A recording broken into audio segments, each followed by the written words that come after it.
السلام علیکم دوستوں، کیسے ہیں آپ سب؟ میں زمینہ فیاض ایک بار پھر آپ کے ساتھ میں شروع کر رہی ہوں ماہ ملکہ بائی مریم مظفر پارٹ 4۔ امید کرتی ہوں کہ آپ کو اب تک یہ ناول اچھی لگ رہی ہوگی۔ اگر اچھی لگ رہی ہے تو بہت شکریہ، کمنٹ کر کے مجھے ضرور بتائیں کہ آپ لوگوں کو یہ ناول کیسا لگ رہا ہے۔ ساتھ ہی ساتھ اپنے کانٹیکٹس میں سے شیئر ضرور کریں۔ اب تک کے 3 ایپیسوڈ اویلیبل ہے، اگر آپ لوگ بھول گئے ہیں تو ماہ ملکہ کی پلے لسٹ میں آپ باقی کے 3 ایپیسوڈ سن سکتے ہیں۔ تو میں شروع کر رہی ہوں 4 ایپیسوڈ۔ باب منصف، بارسلونا، اسپین۔ جھلستے ہوئے سورج نے اس ملک کو اپنی لپیٹ میں لے رکھا تھا۔ ہمیشہ کی طرح اسپین میں شور اور مصروفیت تھی۔ ایسے میں ایک کوا پر پھیلائے آسمان کے بہاؤ پر چلتا ہوا آیا اور اس بند کھڑکی کے باہر بیٹھ گیا۔ اس کی آنکھوں سے دیکھو تو تمہیں اندر ایک مناسب وسط کمرہ نظر آئے گا۔ بیڈ پر ایک سفری بیگ کھلا ملے گا اور اسے بیگ میں ایک شخص کپڑے ڈال رہا تھا اور دوسرا اس کے سر پر کھڑا تھا۔ اب تم کون سی بیوقوفی کرنے جا رہے ہو؟ فرحان مایوسی اور بیزاری کے ملے جلے تاثرات چہرے پر سموئے دروازے کے پاس کھڑا تھا۔ دبیر نے اسے کوئی جواب نہ دیا۔ الماری کے نچلے خانے میں سے اپنے واحد 2 سنیکرز نکالے، دونوں ہی سفید اور دونوں ہی میلے۔ تم جلد بازی کر رہے ہو دبیر؟ میں نے کب جلد بازی کی ہے تیو انکل؟ مصروف سا جواب دیتے وہ باتھ روم میں گیا اور اپنا کچھ ضروری سامان اٹھا کر لایا۔ بالوں کی جیل تو اس سامان میں بالکل شامل نہ تھی۔ تم یہاں رہ کر بھی تو کام کر سکتے ہو۔ گہری سانس لیتے ہوئے 25 سالہ مرد فرحان کی طرف مڑا۔ صرف 1 مہینے کے لیے جا رہا ہوں، میرا ویزا ابھی بھی ایکسپائر نہیں ہوا اور جاب بھی اچھی ہے۔ میرے کافی مسائل اس سے آنے والے پیسوں سے حل ہو جائیں گے۔ کندھوں پر ہاتھ رکھتے ہوئے یقین دہانی کروا رہا تھا فرحان۔ اس کے باوجود بھی کچھ خاص مطمئن نظر نہیں آیا۔ اس کو وہیں چھوڑتے وہ واپس اپنے سامان کی جانب لوٹا۔ تم 4 سال پہلے بھی مصر گئے تھے، واپسی پر کیسے لوٹے تھے؟ کیا مجھے یاد کروانے کی ضرورت ہے؟ زپ کھولتے اس کے ہلکے سفید رنگت والے ہاتھ رک گئے۔ اپنے ہی بدن میں ایک الجھن سی ہوئی تھی، اسے دوبارہ ڈرگز کی طلب ہو رہی تھی۔ سیدھے ہوتے ہوئے وہ آہستہ سے مڑا اور عین فرحان کے سامنے جا کھڑا ہوا۔ وہ دونوں مرد قد میں برابر تھے، 5 فٹ 5 انچ۔ مضبوطی سے اس کے کندھوں پر ہاتھ رکھا اس لمس میں مان تھا، بھلے سے اس کا چہرہ کسی بھیگی بلی جیسا لگتا ہو۔ ڈرامائی وقفہ اور بات کا آغاز کیا۔ میں وہ غلطیاں دوبارہ نہیں دہراؤں گا، وعدہ۔ وہ مسکرایا اپنی اسی غمی اسمائل کے ساتھ جو دل پگھلا دینے کے لیے کافی تھی۔ فرحان بھی پگھلا، شاید کیونکہ جب دبیر نے اسے گلے لگایا تو اس نے کوئی مزاحمت نہ کی۔ آہستہ سے فرحان کی پیٹھ سہلاتے اس کا ہاتھ فرحان کی پینٹ کی پچھلی جیب تک گیا۔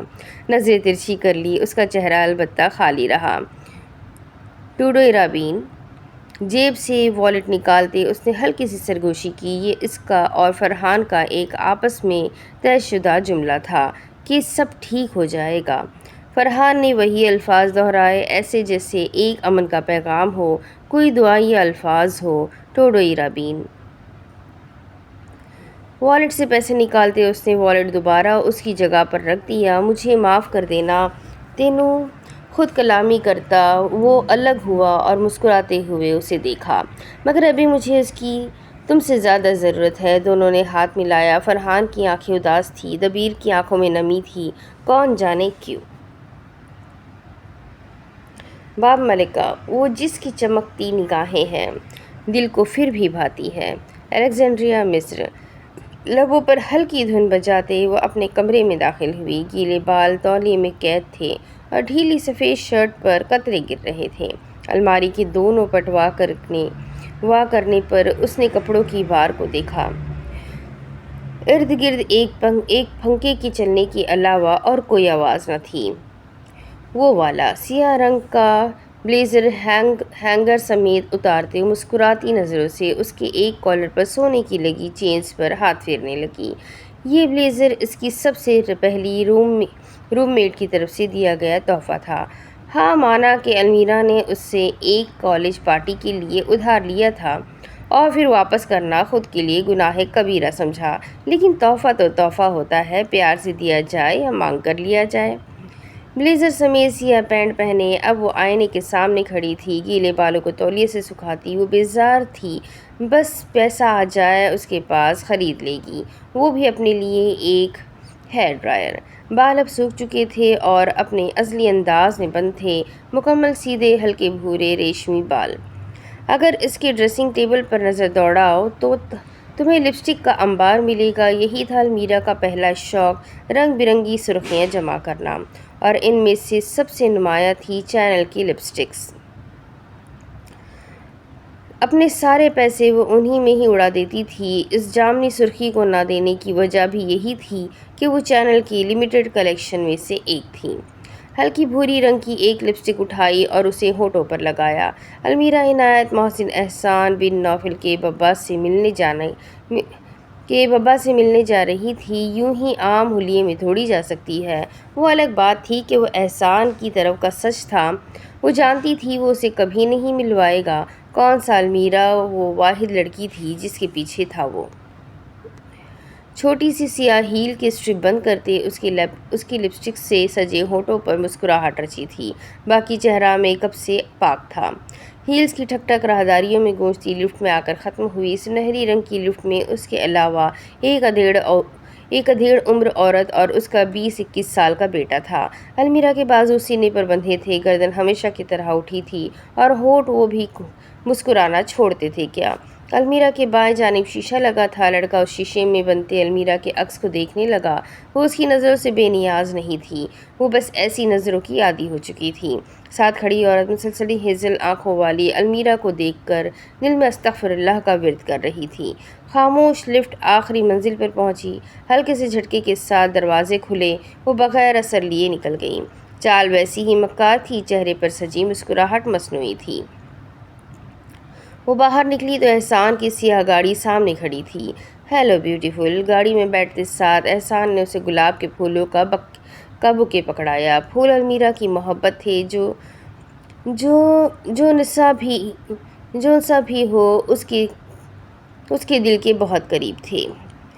چلیں، اجازت تھی یا نہیں، وہ گاڑی شروع کر چکا تھا۔ ساتھ بیٹھی المیرا اپنے گلدستے کو دیکھ رہی تھی۔ وہ کیوں ملنے جا رہی تھی احسان کے باپ سے، یہ تو کچھ دیر بعد ہی پتہ چلے گا۔ گاڑی اب الیگزینڈریا کی سڑکوں پر دھول اڑاتی آگے بڑھ رہی تھی۔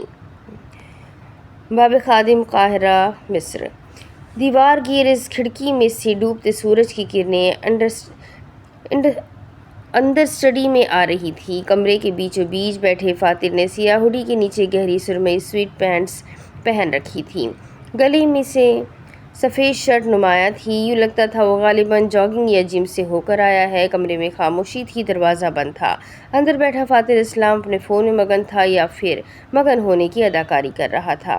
یہ کیا مذاق لگا رکھا ہے اس نے؟ باہر سے ایک نسوانی آواز آئی۔ ایک بندہ اس پر کھلے عام قاتل ہونے کا الزام لگا رہا ہے اور یہ آرام سے گھر بیٹھا ہے۔ کمرے میں خاموشی اس وجہ سے تھی کیونکہ سارا شور ہی باہر تھا۔ اس کی بہن اس وقت کال پر زبیر کے کان کھا رہی تھی اور زبیر بیچارہ، وہ اپنی نوکری سنبھالتا یا دوست کی جان۔ اختی میں کیا کروں؟ زبیر روحان سا ہوا، وہ دروازہ ہی نہیں کھول رہا۔ بے بسی سے منہ پھلاتے ہوئے کہا۔ فاتر کی بہن اس سے بھی بڑی توپ تھی۔ دروازہ کھٹکھٹاؤ اس محبوبہ کا، ذرا باہر تو آئے، نکالتی ہوں میں اس کے اندر سے انصاف کی عاشقی۔ فاتر کے کیس کی خبر پورے خاندان میں آگ کی طرح پھیلی تھی، اور کیا یہ ہو سکتا تھا یہ خبر سن کر اس کی جان سے عزیز بہن اپنے قیمتی وقت میں سے اسے کال کر اچھا خاصا ذلیل نہ کرے۔ فاتر کمرے کے پاس رکھے فون میں سے اس کی بہن تقریباً چیخ رہی تھی۔ بس چلتا تو ہاتھ باہر نکال کر دروازہ بھی بجا دیتی، یا پھر زیادہ غصہ آتا تو توڑ بھی دیتی۔ اندر بیٹھے فاتر پر رتی برابر جو فرق پڑا ہو، اپنی بہن کا نمبر اس نے ویسے بھی بلاک کانٹیکٹس میں ڈالا تھا۔ جب فاتر نے کال نہیں اٹھائی تو اس نے زبیر کا سکوت غارت کرنے کا سوچا۔ اپنی صاف ستھری ای میل چیٹ کو کھولتے وہ ہونٹوں پر کوئی دھن بجا رہا تھا۔ باہر اس کی بہن یوں ہی فون میں سے بول رہی تھی۔ فاتر، وہ لوگ اتنے بیوقوف نہیں جتنا تم انہیں سمجھتے ہو۔ ڈیڈی کو بھی انہوں نے غائب کیا تھا تو وہ تمہارے ساتھ بھی کچھ کر سکتے ہیں۔ خدا جانے وہ باہر سے آتی اس کی آواز سن بھی رہا تھا یا نہیں۔ فون کی اسکرین پر بے مقصد انگلیاں چلاتے اسے ایک نوٹیفیکیشن موصول ہوئی۔ کوئی ای میل تھی، کھول کر دیکھی۔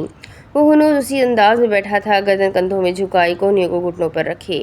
اختی، آپ اسے رہنے دیں، وہ کبھی بھی نہیں بدلے گا۔ اپنے کانوں کی سلامتی اسے بھی عزیز تھی، لیکن یقیناً فاریہ کو نہیں تھی۔ کیوں چھوڑ دوں میں اسے؟ یہ بھی غائب ہو گیا تو ڈیڈی کی جائیداد کی تقسیم کا کیا ہوگا؟ وصیت تک صرف اسے ہی رسائی ہے۔ اندر وہ ای میل پڑھ رہا تھا، باہر اس کی بہن کو جائیداد کی پڑی تھی۔ اس کی عنبر آنکھیں ہر ایک لفظ کو پڑھتی آگے بڑھ رہی تھیں۔ ماہ ملکہ کروز شپ کی طرف سے 10 دن کا لگژری پیکیج تھا، لکسور سے لے کر لمبورگ تک کا ٹور۔ نیچے ڈیٹیلز کے لیے ایک لنک بھی موجود تھی۔ باہر سے آتی آوازیں اب مدھم ہونے لگی۔ شاید زبیر اب کمرے سے دور جا رہا تھا۔ اندر بیٹھے بھوری جلد والے مرد کے ہاتھوں میں ابھی بھی فون تھا جس میں وہ ای میل کھلی تھی۔ ای میل کے آخر میں لکھی سطر کو پڑھا۔ When luck is tested and life is made easier، جہاں قسمت کو آزمایا جاتا ہے اور زندگی کو آسان بنایا جاتا ہے۔ اسے ایسے ای میلز آتے رہتے تھے جو کہ عموماً اسکیم ہوتی تھی۔ مجھے چھٹیوں کی کیا ضرورت، میرے پاس کرنے کو اور بھی بہت کام ہے۔ کہتے ہی اس نے میل کو آرکیو فولڈر میں ڈال دیا۔ فاتر اسلام کا گھر اب خاموش تھا۔ تھوڑے ہی فاصلے پر میز کے اوپر رکھی فریم آدھی اندھیرے میں تھی۔ سرمئی بالوں والے ابو الاسلام ظہور نے اپنا ہاتھ عنبر آنکھوں والے اپنے 17 سالہ بیٹے کے کندھے پر رکھا تھا۔ بیٹا کھل کر مسکرا رہا تھا، اس کے سفید دانت بے انتہا چمک رہے تھے۔ اس کے مقابلے میں اس کے باپ کا چہرہ کرخت تھا۔ اگر غور سے دیکھو تو نظر آئے گا باپ اپنی مسکراہٹ پر ضبط کر رہا تھا۔ وہ بھی اپنے بیٹے کے ساتھ سے اتنا ہی خوش تھا جتنا بیٹا باپ کے ساتھ سے۔ باب ملکہ وہ جو بغاوت کے آگ سینے میں لے کر چلتی ہے، وہ جو اس آگ کے شعلے سے ہر کسی کو جھلساتی ہے۔ غزہ مصر، اہرام مصر۔ غزہ قاہرہ کے سامنے دریائے نیل کے مغربی کنارے پر ایک قدیم مصری شہر جو 3 عظیم اہرام اور اسفنکس کی سائٹ ہے۔ شام ڈھل چکی تھی، مغرب کے نیلے بادل اور ان میں چھپا نارنجی اندھیرا گھلا ہوا تھا۔ ایک عجیب ہی ملاؤ تھا آسمان پر، جہاں بھی تارے بھی مکمل طور سے نہیں سجے تھے۔ غزہ کے اہرام وہ ہمیشہ کی طرح ویسے ہی کھڑے تھے، کھردرے، خاموش اور بلند۔ انہی اہراموں کی قربت میں تو وہ ہوٹل واقع تھا جہاں المیرا اور احسان گول میزوں کے ان ہجوم کے درمیان ایک میز کو سنبھالے ہوئے تھے۔ ایک طرف ہوٹل کی چمکتی مصنوعی روشنی، آگے پیچھے وردی میں ملبوس کام کرتے ملازم اور دور مصری گیت گاتا ایک بینڈ، جبکہ متوازی طرف اندھیرے میں ڈوبا وہ خاموش دنیا کا عجوبہ۔ ہمارے مہمان ان دونوں کے بیچ کھڑے تھے، موت کے سناٹے اور دنیا کی رونقوں کے بیچ۔ اس جگہ کو بنانے میں بابا کا بہت ہاتھ ہے۔ چھری کاٹو اور گیت کے درمیان احسان کی آواز آئی۔ یہاں کے جو مینیجرز ہیں نا، وہ بابا کے کلاس میٹ تھے۔ اپنے باپ کی تعریف کرتے اس کی آنکھوں میں ایک الگ سی چمک تھی۔ خود اس امیر زادے سے بھلے سے اٹھ کر پانی کا گلاس پینے تک کی ہمت نہ ہو، مگر باپ کی محنت کو پورے جوش و خروش کے ساتھ بھری محفل میں اترا کر بتانا تھا۔ جھلملاتے لالٹین کی زرد روشنیاں ماحول کو خوبصورت بنائے ہوئی تھی۔ پچھلے 1 گھنٹے سے یہی چل رہا تھا۔ احسان بولے جا رہا تھا، المیرا مسکرائے جا رہی تھی، یا پھر اگر صحیح معنوں میں کہا جائے تو اوپر سے مسکرا رہی تھی، اندر سے اپنی قسمت کو رو رہی تھی۔ جس انسان کو صرف اپنے بارے میں بات کرنے کی عادت ہو، اس سے کہاں کسی اور کا ذکر برداشت ہوتا ہے۔ احسان بات کرتا ہوا مرد رکا اور کانٹے کی مدد سے پاستہ کھایا۔ تمہارے بابا نہیں آئے ابھی تک؟ نہایت معصومیت سے وہ اس کا سکوت غارت کر چکی تھی۔ بابا؟ اب وہ بات کو گھمائے گا، المیرا جانتی تھی۔ آ جائیں گے، تم کھانا کھاؤ۔ بمشکل مسکراتے ہوئے اس نے المیرا کی پلیٹ کی طرف اشارہ کیا۔ ضرور۔ مسکرانے پر آنکھیں چھوٹی ہوئی، میز نہ کہیں کا ناگواری سے سوچا اور اپنے پاستہ کا نوالا لیا۔ ان کی بیٹی سے بھی میرے بڑے اچھے تعلقات ہیں، بیٹے سے بھی، مگر بیٹی سے زیادہ شکر ہے کچھ تو اپنا کیا اس نے۔ مگر بیٹی سے زیادہ ہے، شکر ہے کچھ تو اپنا کیا اس نے۔ وہ کب تک آئیں گے؟ دوبارہ وہی موضوع چھیڑا۔ احسان نے اب تھوڑا چڑ کر اسے دیکھا۔ انہوں نے تمہارے کھانے کا بل دینا ہے جو بار بار پوچھ رہی ہو۔ سیاہ آنکھوں والے اس مصری کے لہجے میں دبا دبا غصہ تھا۔ المیرا کھل کر مسکرائی اور کھانا کھانے لگی۔ آدھا گھنٹہ خاموش رہ کر اس نے اس انسان کو برداشت کیا تھا، بس المیرا عنایت اس سے زیادہ دیر خاموش نہیں رہ سکتی۔ وہ یہاں جس کام سے آئی تھی اس کے لیے ضروری تھا وہ احسان کی باتوں کو برداشت کرتی۔ اب اگر وہ بھی تھوڑی سی کر لے گا تو کون سے خزانے میں کمی آ جائے گی۔ کتھے رہ گیا وہ بڈھا؟ کہاں رہ گیا وہ بڈھا؟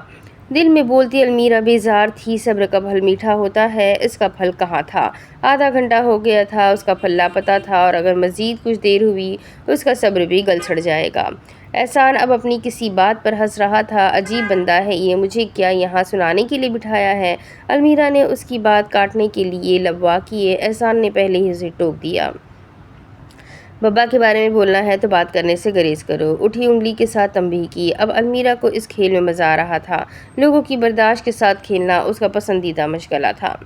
احسان اب غصے سے اپنا کھانا کھانے لگا۔ کوئی نہیں، تھوڑی دیر بعد پھر شروع ہو جائے گا۔ اور واقعی وہ تھوڑی دیر بعد دوبارہ سے کہانیاں سنانا شروع ہو گیا، جوش سے، ہر لفظ پر آنکھوں سے اشارہ کرتے۔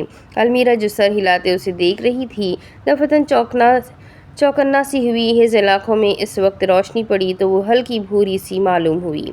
چمکتی ہوئی نظریں احسان کی پیٹھ پر جمی تھی جہاں سے کوئی چل کر آ رہا تھا، کوئی ایسا جس کے نقوش عربی تھے۔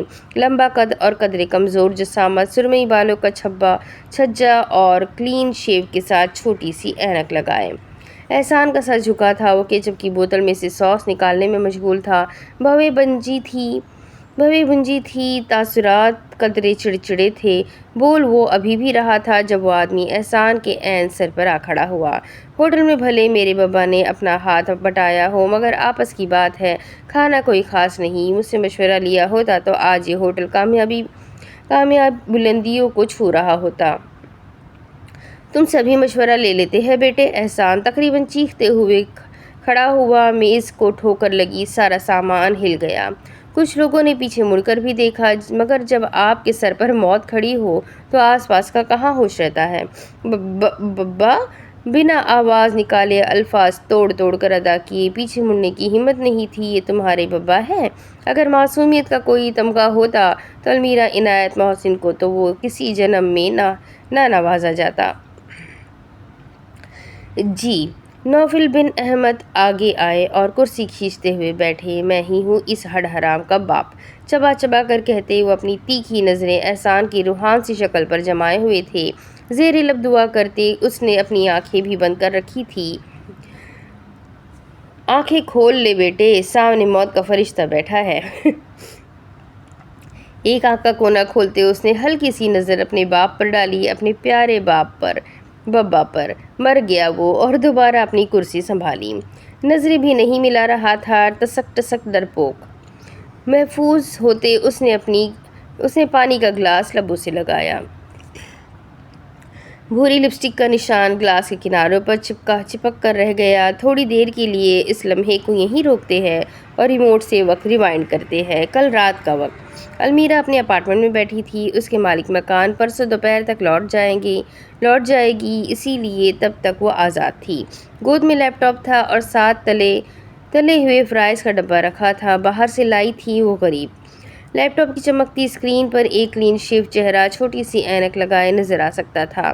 احسان بن نوفل کے بابا نوفل بن احمد کی پروفائل کھلی تھی۔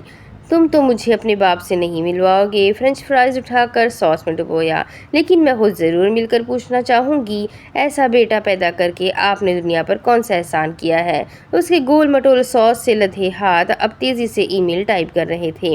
ذرا بابا کو بھی پتا چلے، کل انہوں نے مجھ سے ملنے آنا ہے۔ وہ آندھی بازی کھیلنے لگی تھی، دیکھتے ہیں آر ہوتی ہے یا پار۔ ریموٹ اٹھاتے ہیں اور اب فاسٹ فارورڈ کرتے ہیں۔ مصر کے اہرام کے پاس وہ ہوٹل چمکتا دمکتا مصروف، تین نفوس ایک میز پر تھے۔ ایک سہما ہوا شرمندہ، دوسرا اسے گھورتا ہوا گرجنے کے لیے تیار، تیسری پاستہ کھاتی پرجوش۔ اب وقت تھا اس کے بدلے کا۔ بہت سہ لیا اس نے اس چپکو کو۔ چہرہ جھکاتے ہوئے وہ مسکرائی، انگلی کی مدد سے گلاس پر لگی لپسٹک کا نشان صاف کیا۔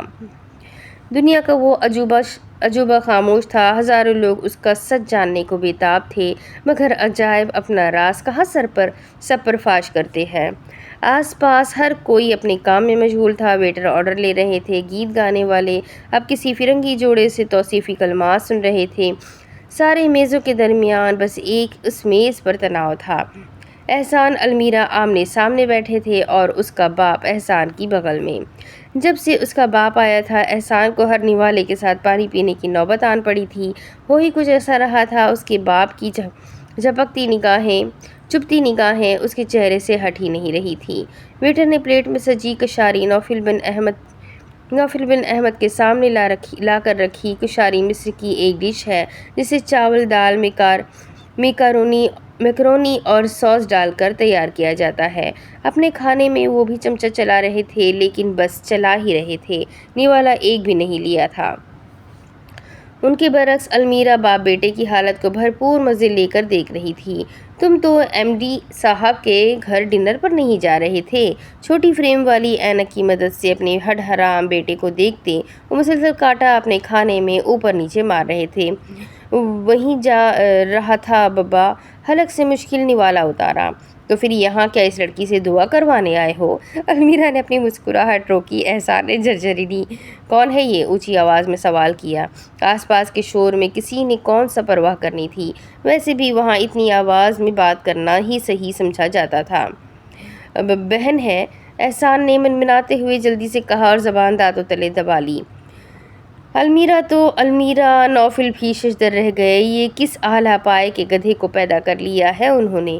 بہن؟ پھٹی ہوئی نگاہوں کے ساتھ المیرا کا لہجہ سوالیہ تھا۔ نہیں، میرا مطلب وضاحت دینی چاہیے، بہن نہیں، دوست ہے۔ دوست؟ بہن نما دوست نے طنزیہ ایک آئی برو بلند کی۔ ہاں دوستی ہونا، میں میٹنگ کے لیے جا رہا تھا بابا، رخ موڑا، راستے میں یہ مل گئی تو سوچا پرانی دوست ہے، تھوڑی دیر مل لوں، ہا۔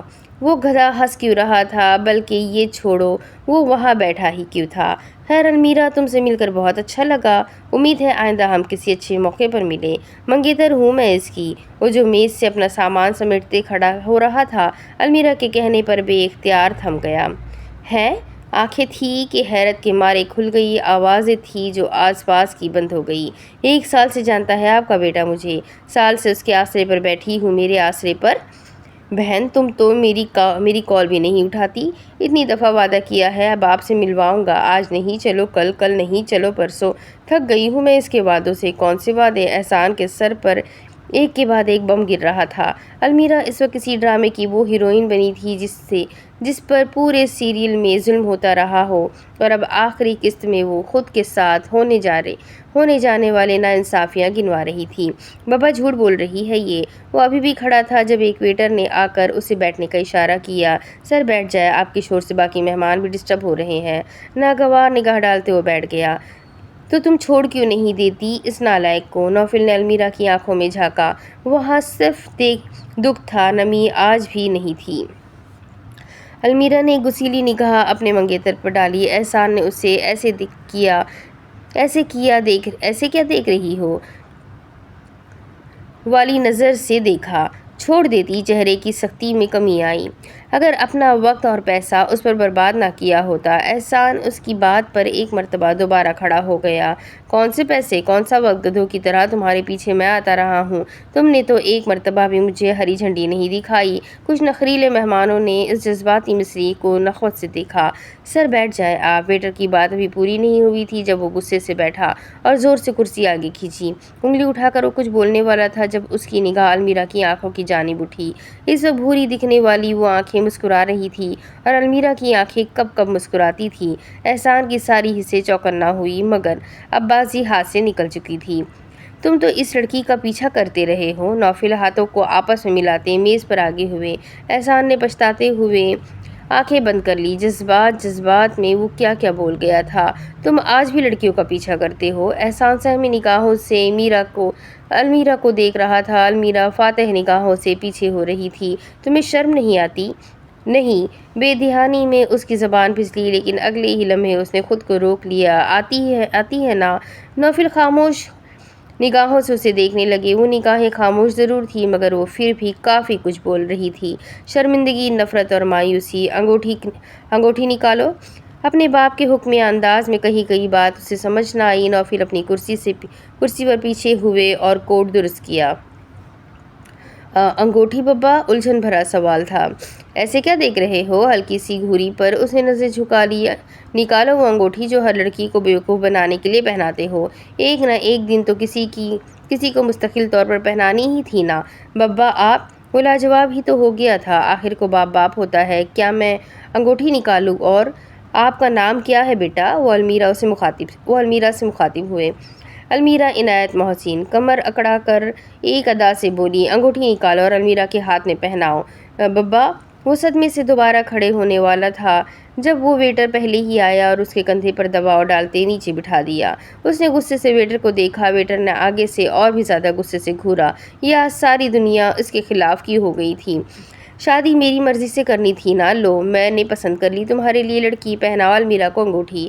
احسان نے ہونکوں کی طرح المیرا کو دیکھا۔ وہ کچھ نہیں کر رہی تھی، نہ مسکرا رہی تھی، نہ کچھ سوچ رہی تھی۔ یوں لگتا تھا وہ تیار ہو کر آئی ہے۔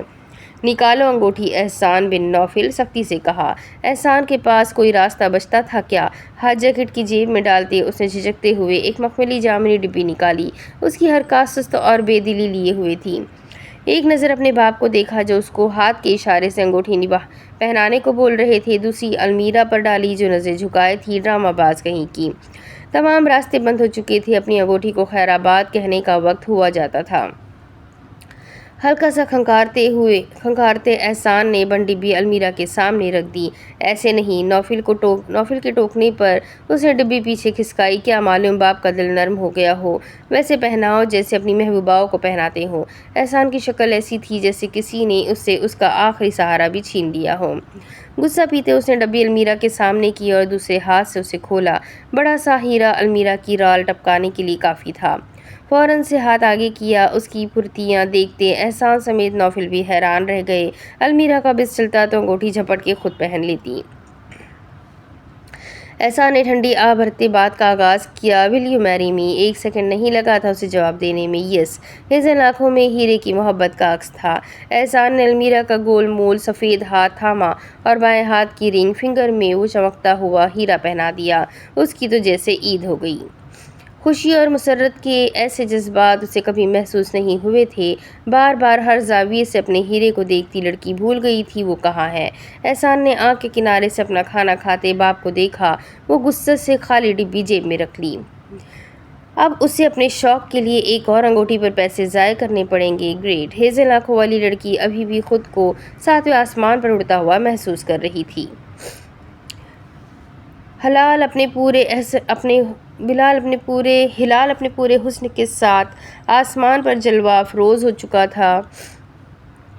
چاند اس کی وہ سرمئی اور سفید روشنی رات کے وقت قصر نائل کی مصروف سڑکوں پر پڑ رہی تھی۔ نائل کی سطح اس چمکتے چاند کی وجہ سے روشن تھی۔ ڈنر ختم ہونے پر احسان تو وہاں سے جلد از جلد رفو چکر ہونا چاہتا تھا، لیکن اس کے سسر ہے نا، ان کے ہوتے ہوئے المیرا رات کے اس پہر اکیلے کیسے جا سکتی تھی۔ نوفل کے کہنے پر احسان نے اسے گھر تک چھوڑ آنے کی حامی بھر لی۔ چلو ایک تو فائدہ ہوا اس ہنگامی منگنی کا۔ اس کا فیانسے اپنے باپ کے اشاروں پر چلتا تھا۔ گیزا سے الیگزینڈریا تک کے سفر دونوں نے خاموشی میں کاٹا۔ المیرا کو ویسے بھی اس کی آواز سننے کا کوئی شوق نہ تھا، اور اب تو اس کے پاس وقتی گزاری کے لیے ایک اور شے بھی آ چکی تھی۔ بائیں ہاتھ کی چوتھی انگلی میں پہنی وہ ہیرے کی انگوٹھی۔ المیرا عنایت خوش نہ ہوتی تو کیا ہوتی۔ دفتن گاڑی کو بریک لگا۔ المیرا کا ماتھا ڈیش بورڈ سے ٹکراتے ہوئے بچا۔ کیا ہوا ہے؟ خالص بیوی والی فکر۔ اترو میری گاڑی سے۔ باہر دیکھتے ہوئے اس نے عربی میں کہا۔ المیرا نے ارد گرد دیکھا۔ یہ تو صبا بادشاہ ٹرین اسٹیشن تھا۔ اس کا اپارٹمنٹ ابھی 20 منٹ کی دوری پر ہے۔ کیوں؟ یک لفظی سوال۔ کیونکہ میں تمہیں مزید برداشت نہیں کر سکتا۔ اونچی آواز میں دہاڑتے ہوئے اس نے آگے بڑھ کر خود ہی اس کی طرف کا دروازہ کھولا۔ المیرا نے ایک نظر اسے دیکھا، پھر کھلے دروازے کو۔ یہ کل بھی اسے نکال رہا تھا، یہ آج بھی یہی کر رہا ہے۔